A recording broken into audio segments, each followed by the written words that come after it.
Stomach pain, that's all? Aren't you overreacting a bit? But it could be appendicitis. As I endured the severe pain and managed to convey this, John snorted through his nose, laughing and dismissing my words, saying it couldn't be true. I'm about to go on a trip with my sister, go to the hospital yourself. In my fading consciousness, I desperately tried to call out to my husband as he left. Wait! But he closed the front door without listening to my pleading voice or Helen's crying. As I curled up in pain, Helen ran to me, crying. Mom, are you gonna die? Don't die. I hugged her small sobbing body, trying to reassure her.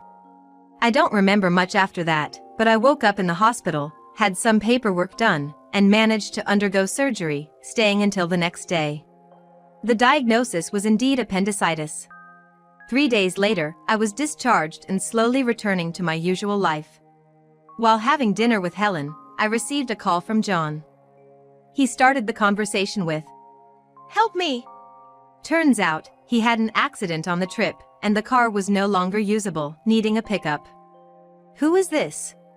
I decided to pretend to be a stranger and hung up. The next afternoon, John and Samantha returned home. They burst through the front door, stomping loudly. And why didn't you come to pick us up? We had to catch a taxi, and it cost extra for both taxi and train fares. Their angry shouts and footsteps were loud until they reached the living room, where they were greeted by an unexpected scene.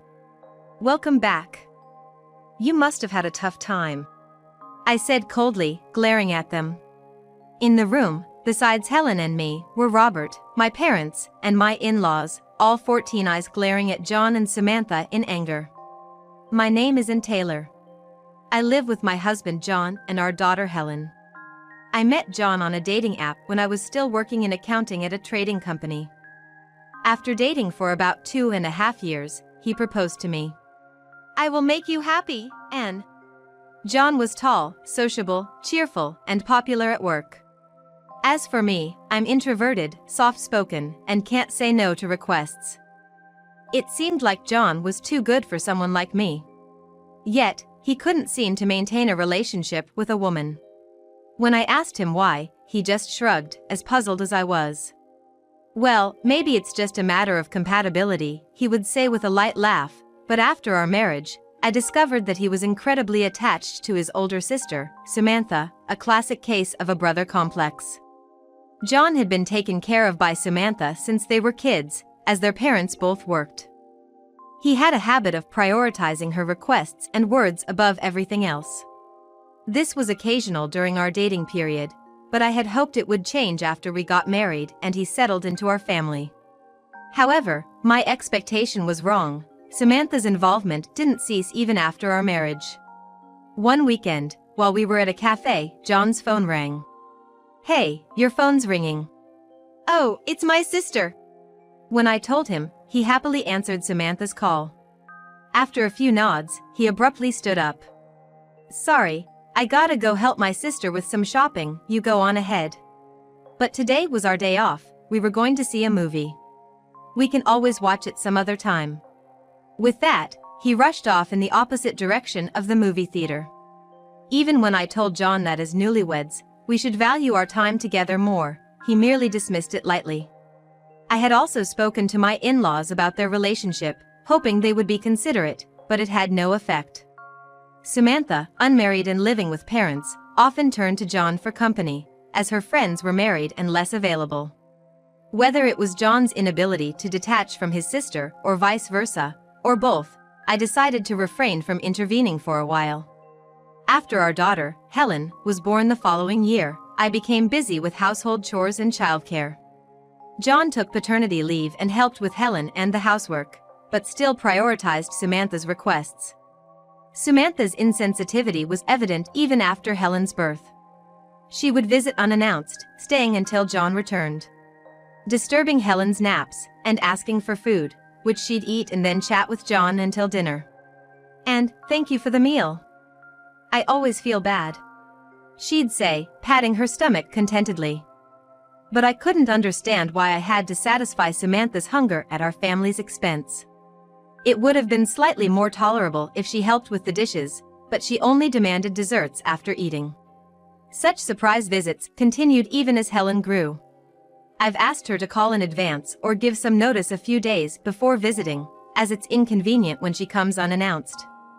However, she has never once given prior notice. "Samantha, I've told you many times, we need some notice for grocery shopping." "Oh, did I? Sorry, forgot."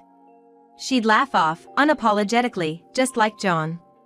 And there were other incidents like these. When Helen was about to turn 3, we planned a family trip to go apple picking. On the eve of our trip, I received a call from Samantha. She had gotten tickets to a comedy show for the next day and invited us to join. John, far from declining, was excited to go. "What about apple picking?"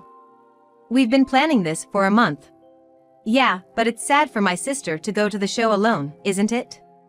It'd be a waste to let the ticket go unused. But Helen has been looking forward to going with you. Please come with us." "Well, then we'll just have to change the date." I couldn't understand why it had to be this way and felt overwhelmed. "I know Samantha is important to you, but can't you prioritize Helen and me, your family?" John became indignant. "What are you talking about? It's only natural to care for my only sibling.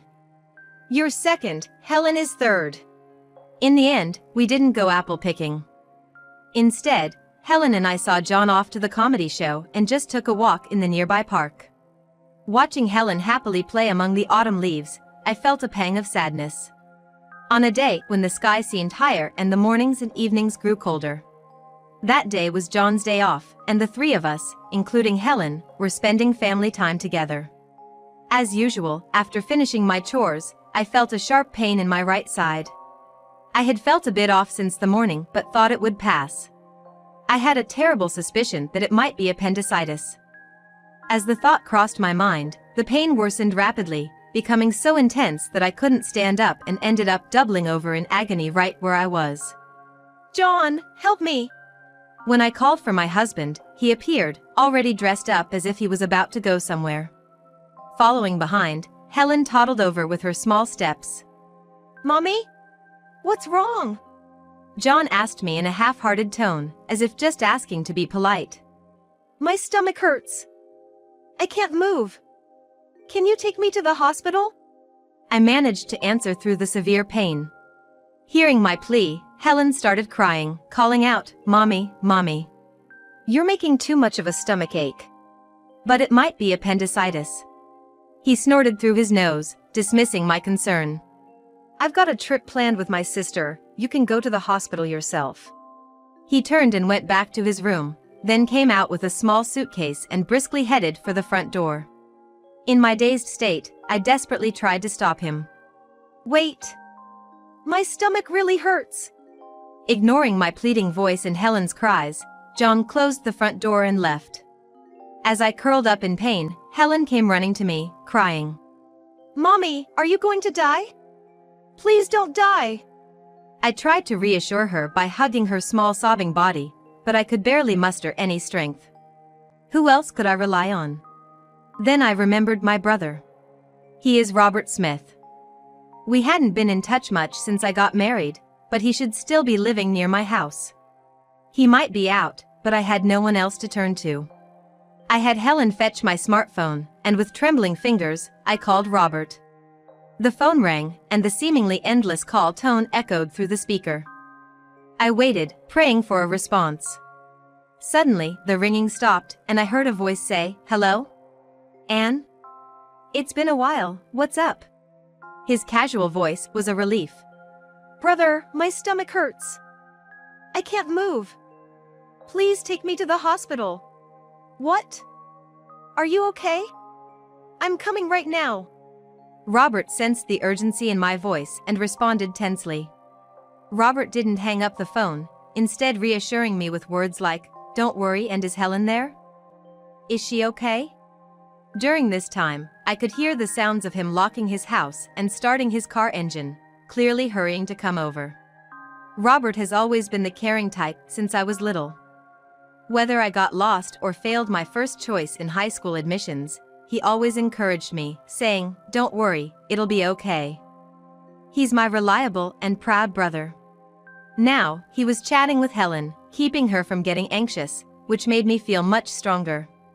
Soon, I heard the sound of a car pulling up outside, and Robert's voice came through the phone, "I'm here." Coming in. Helen, with unsteady steps, went to the front door to greet him and told him where I was. Robert, dressed in a t-shirt and chinos, looking quite casual, rushed in. This was his usual outfit when he's off work and just popping out to the convenience store for lunch. "Hang in there, Anne. It's okay now, your brother's here." "Come on, Helen, let's go, you're worried about Mom, right?" He carried me to his car parked outside, seated both me and Helen in it, and drove us quickly to the hospital. I don't remember much after that, but when I came to, I was in the hospital, having completed some paperwork and somehow finished the surgery. The diagnosis was indeed appendicitis, and I had to stay until the next day. With John gone on his trip, I had no choice but to call my parents for help with Helen's care and explain the situation. They were furious on the other end of the phone but only said, "We'll take care of Helen, just focus on your treatment," before hanging up. When I briefly explained to Robert, he was equally furious. "Wait, John left you two to go on a trip?" "Why?" "He went because Samantha asked him to." "Please, take Helen to Mom and Dad's place." Helen, exhausted from crying, was already fast asleep in the chair next to me. "Sure, I'll take care of Helen.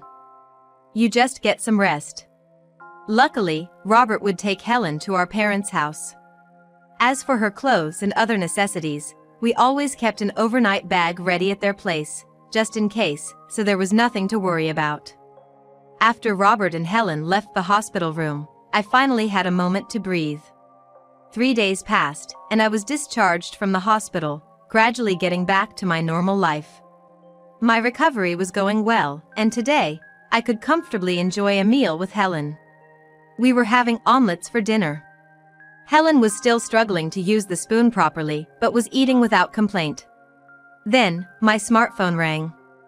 I checked the screen, curious to see who it was, and saw it was John. For a moment, I considered ignoring the call due to its persistent ringing, but I eventually decided to answer it. "Help me!" John cried out as soon as I answered, explaining through tears that he had an accident on his trip, the car was no longer usable, and he needed a pickup. "My car's busted, and I'm stuck here with Samantha. And you can drive, right? Come pick us up." Listening to their childish wailing over the phone, I sighed and responded. Who is this? What are you talking about?" "It's me, don't you recognize my voice?" John's angry response, reminiscent of some scam call, seemed almost comical to me. "Sorry, I can't hear you clearly. I'm going to hang up now." I decided to pretend to be a stranger and, ignoring their cries of "wait a minute," I ended the call. "Who was that?" "Oh, just a wrong number." I quietly set my smartphone to block John's calls and continued dinner with Helen.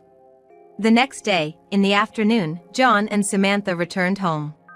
They burst through the front door, stomping loudly. "And why didn't you come to pick us up? We had to catch a taxi, and it cost extra for both the taxi and train fares." Their angry shouts and footsteps were loud until they reached the living room, where they were greeted by an unexpected scene. "Welcome back. You must have had a tough time," I said coldly, glaring at them.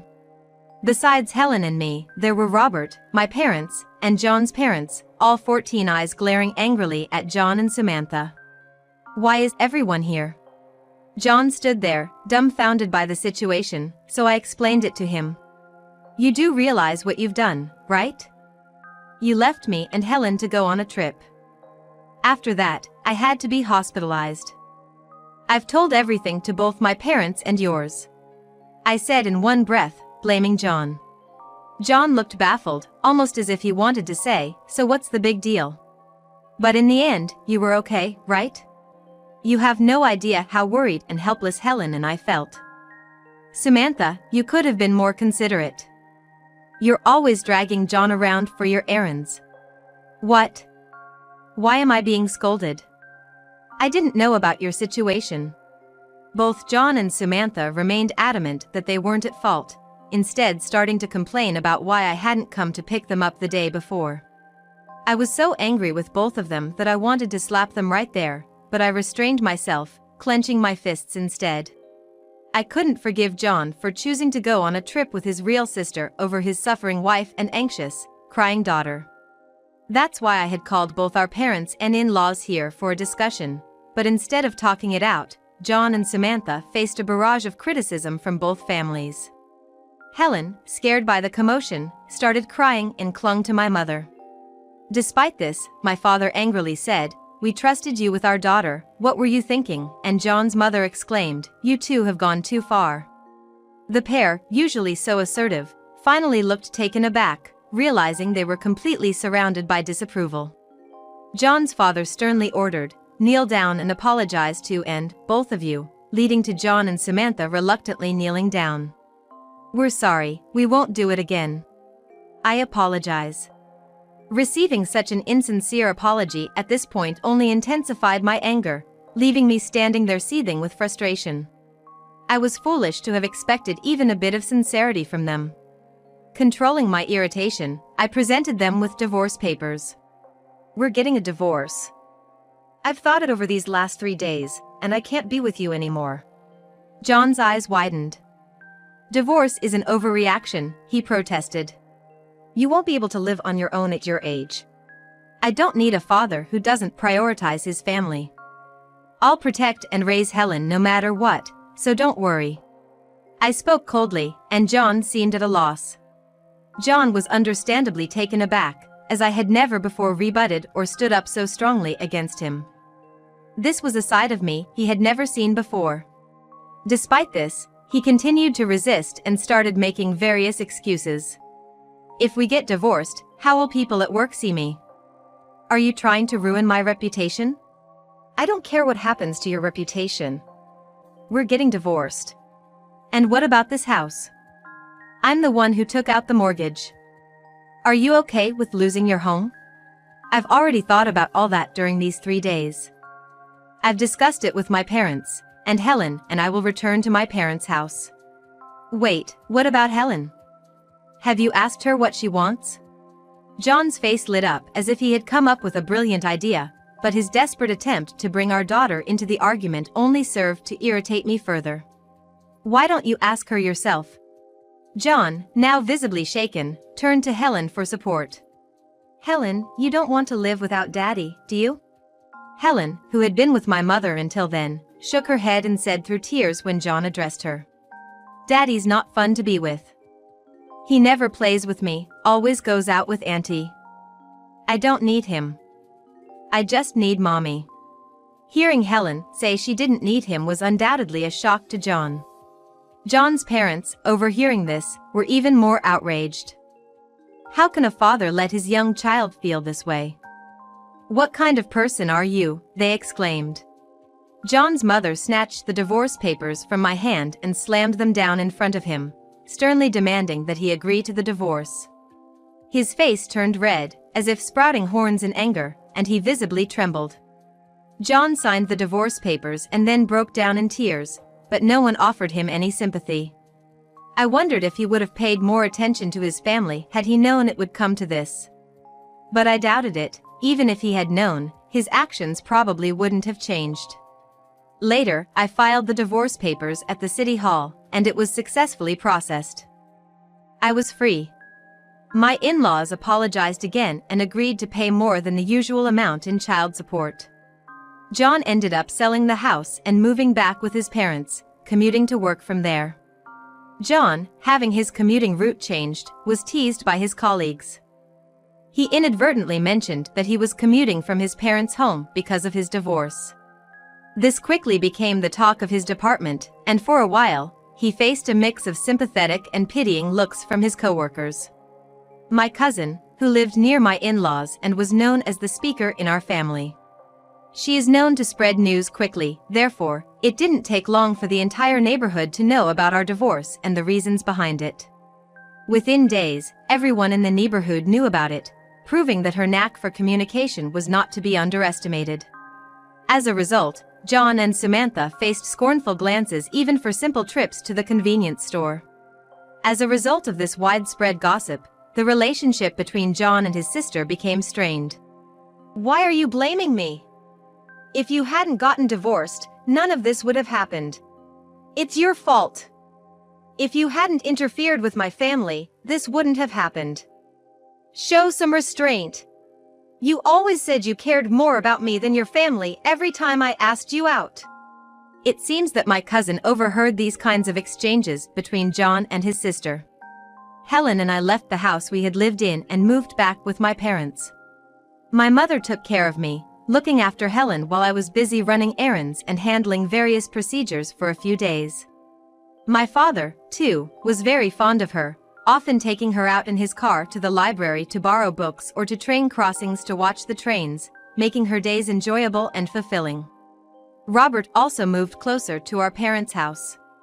When I asked Robert what brought about the sudden move, he explained that his office had relocated, changing his nearest train station, so he moved closer to our family home. It's a coincidence, but I rented an apartment near our parents' house. Helen can come over to play anytime. I've got snacks and juice ready. Candy! Helen's eyes sparkled at the mention of sweets, and she joyfully bounced around, humming apple pie for me. "I'm glad you're excited, Robert, but don't give her too much sugar, okay?" He laughed and replied, I know. With the support of my family, I was able to start job hunting. Despite the gap in my resume due to childbirth and childcare, I found a job at a small office that seemed willing to hire someone for accounting work. The company, under the president's direction, aimed to create a workplace supportive of parenting. Most employees were mothers, and there was a manual to accommodate sudden early departures or pickups of children in the evening. My parents were impressed and happy with this arrangement. Helen started attending kindergarten and began learning various games and words. "This is a maple leaf, and this yellow one is a ginkgo. They're beautiful, aren't they?" I said, showing her the red and yellow paper leaves she had made at kindergarten, somewhat clumsily shaped but recognizable. It became clear that she liked beautiful leaves and was becoming skillful with her hands, using scissors more frequently. I remembered how we missed going leaf peeping once and decided to find a nearby spot for it. I discussed it with my parents and Helen, and we planned to go during the next long weekend. I also invited Robert, and he agreed to come. "I'll bring lots of snacks. Remember, Helen's snack budget is $10. I reminded him, causing everyone, including my parents and Helen, to burst into laughter. It seemed like Robert didn't quite understand a parent's wish for their child to eat properly, not just snacks, even in the season of hearty appetites. Nevertheless, his affection for Helen was heartwarming. Helen and I continued to live happily with support from our loving family.